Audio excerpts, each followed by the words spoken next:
It's my pleasure to be here. I think it's a lot of good things I've talked about in the morning session and the early session. Fascinating, isn't it? Right? I mean, we see drones flying around. We see things connected to us. iPhones in our hand. A lot of information, a lot of data coming all the way to us. The thing, for me, it is fascinating. The thing which we used to see on the serials or movies earlier, back when I was a kid, it's actually happening around us, right? I mean, you just program the drone and it goes and delivers your packet. Amazon is trying this stuff like that. So that's really good. I mean, that's where the industry is moving towards right now. What I am here to talk about, we've talked about more on Internet of Things and stuff like that. I'm here to talk the same thing, but in the concept of industrial internet. So the principles are same, the concept is same. We're talking about Internet of Things where we are trying to connect things around us, be it household stuff, car, or your mobile phones, all are connected and the information and data is available at all the time to you. At the same time, there is a lot of analytics going on. But extrapolate this concept to industry. There's a huge amount of data industry produces. Only 3% of that data is going to be used. So, or currently is being used. It's not analyzed as much as.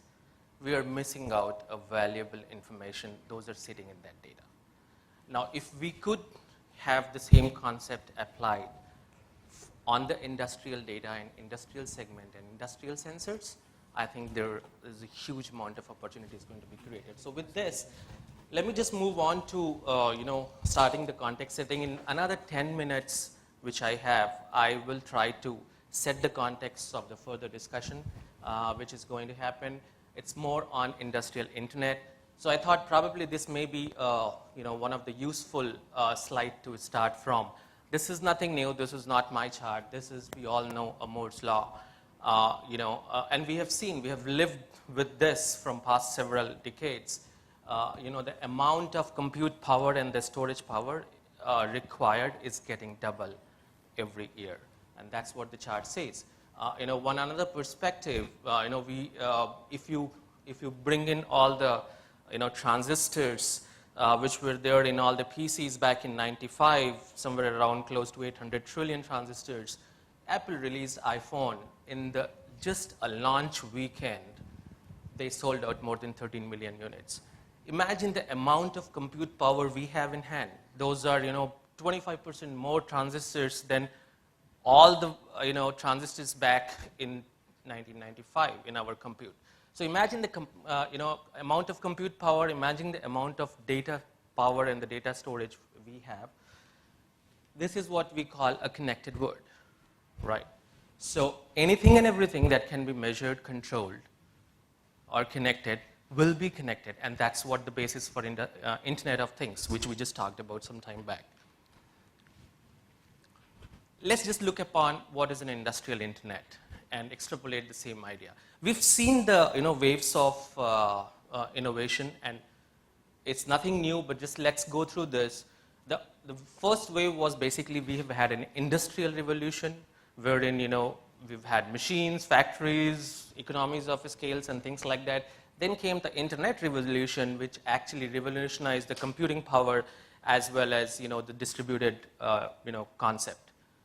We are now living with the industrial internet, or the industrial internet revolution, which is basically marrying your physical world to the computer world or to the software world, and that's what we are living with. So while we talk about so many things, and there is no offense to connecting cars and other things, they are connecting toothbrushes. People are trying about connecting belt buckles and stuff like that is happening.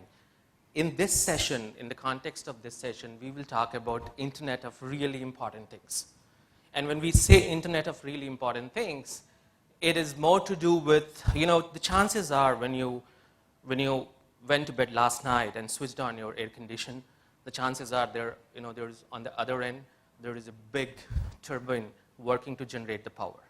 Now what happens if that turbine fails?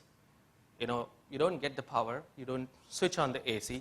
Similarly, take it the same concept on aviation. transportation, and healthcare. So these are the critical machines of the industry, and we're talking to, try to connect all of them and do the same thing what we are doing with the consumer devices. So it's risky, right? But then let's see, what drives all those things? When we are trying to connect all locomotive, aviation aircraft engines, and things like that, it's an unprecedented amount of data which is going to drive the industrial internet concept, or the industrial internet. Imagine a flight. When I say a flight, you take a flight and you land, the plane lands on after one flight, approximately 500 gigabyte to a terabyte of data is generated. That's just one flight. There are 100,000 flights just flying across US, every day, and then there are more and more, amount of data is getting generated. That's what I just mentioned about. Only 3% of the data is actually getting analyzed right now. That's really not something which we would like to do. There is a plethora of information sitting in this data, and if we cannot take this data, whatever is currently being generated, and model or connect it with the physical model of it, there is not much use of it. And I'll just talk about that a little bit. The other perspective of industrial internet is to look at the power of 1%. Here we're talking about, imagine just 1% fuel saving could get you 30 billion over the 15-year in the airlines industry, 66 billion in the power generation, and these are estimated research. May not be exactly 30 billion, but it may be close in the order of that. So with the help of analytics, collecting the data, running analytics on top of it, and if we are able to improve the efficiency by 1%, see the type of financial economy we are targeting to, and that's the concept behind industrial internet. So what are the key elements? What we talk about. The key elements is basically making machines more intelligent. So I think in the morning session, the speakers did touch about the same thing, which is more on the consumer side, but you extrapolate the same concept here on the machine side. Connect machine, collect data, bring the data back to the cloud, analyze the data, and then produce output. That's the whole key elements. So intelligent machines, advanced analytics, and the people at work. They're all connected in the concept of industrial internet. Now let's just see what is difference between these two. And I will spend about some time on this slide, and I don't have much more slides after that. Just let's talk about consumer internet and industrial internet. I mean, I would start from the device lifespan first. Typically, when we talk about wearable, that's the device lifespan for an individual consumer like us is just something close to 2 years. The wearable changes after that. There's new technology comes in. You go and you bring in a new device with you, and you throw the earlier device. When we're talking about industrial machine, the huge assets, we're talking about 25 years, 30 years, 35 years timeline, the asset life cycle. The amount of data the consumer internet generates, it's somewhere around, say, for example, like Twitter, close to around 80 gigabyte of data. But I just talked about aeroplane, just one flight, which generates 500 gigabyte to 1 terabyte of data every day. In case of a consumer internet, you can, choose to live with a little insecure or not the completely secure system. But in case of an industrial internet, there are government bodies maintaining those standards. HIPAA in case of a healthcare, ITAR, ISO 27000 and stuff like that. There is strict no that unless your cloud complies to these standards, I am not storing the machine data or I am not sending the machine data. It's okay to kind of post things on Facebook. It's okay. I mean, we are not that private right now. I mean, we like to post things on Facebook, Twitter, what we are doing, where we are doing. So that's okay in case of a consumer internet. But lack of privacy definitely is not an option in case of industrial internet. And that's where these two differs. A connectivity is also, a real-time connectivity is very much needed in case of an industrial internet when you talk about. If I need a message from my oil rig to the cloud, in 30 milliseconds. I just need it in 30 milliseconds. That's it. I don't need it in 29. If it comes in 29 milliseconds, it's waste for me. If it comes in 31, of course, it is waste for me. So we need a real-time message delivery all the way from device to cloud. And that's where the industrial internet is more, more important to, these are the parameters more important to look at. And these are the differences. I would just like to highlight that. So just go back, what happened when about 1 billion people connected? It formed a consumer internet. Social marketing emerged, communication mobilized, a lot of advertisement economy emerged, IT architecture virtualized.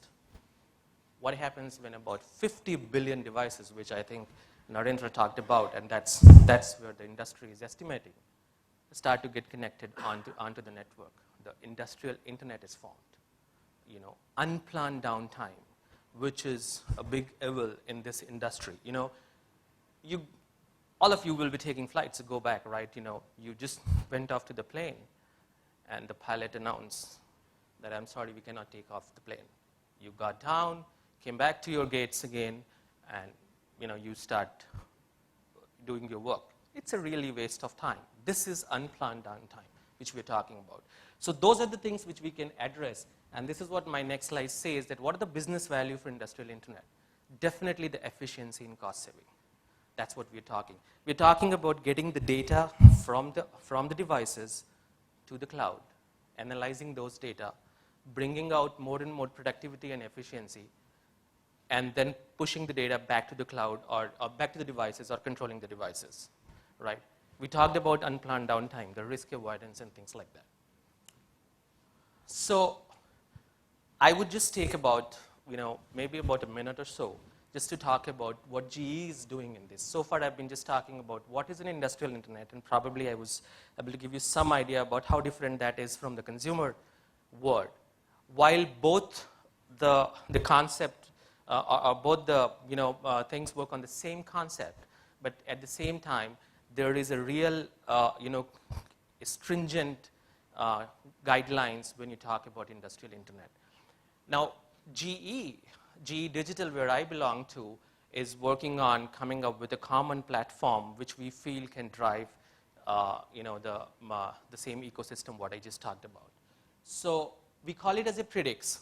The Predix is a platform which we are positioning is for the industrial internet to start with. And it has a capability to get the data from the devices, and devices when I say industry devices, be it an aircraft engine. There are 10,000 sensors sitting in an aircraft and generating a huge amount of data offline and online through a satellite. So start collecting that data and start writing analytics on top of it. So there is many cross-cutting features or cross-cutting functions you would need when you are doing this data collection from the industrial devices. And those cross-cutting features could be, how do you make sure your platform is secure? How is your, authentication is maintained in the platform? How do you capture the data? Where do you store it? How do you bring the data from the historical database and analyze it? Those cross-cutting features comes in this platform. Ability to write an analytic on top of it, and then ability to use the same analytic elsewhere in the ecosystem comes in this platform. So this is, this is what we're trying to do. And to Bala's point earlier, and to Joe's point too, we know this is something big which we are onto. We know we cannot do it alone as a GE.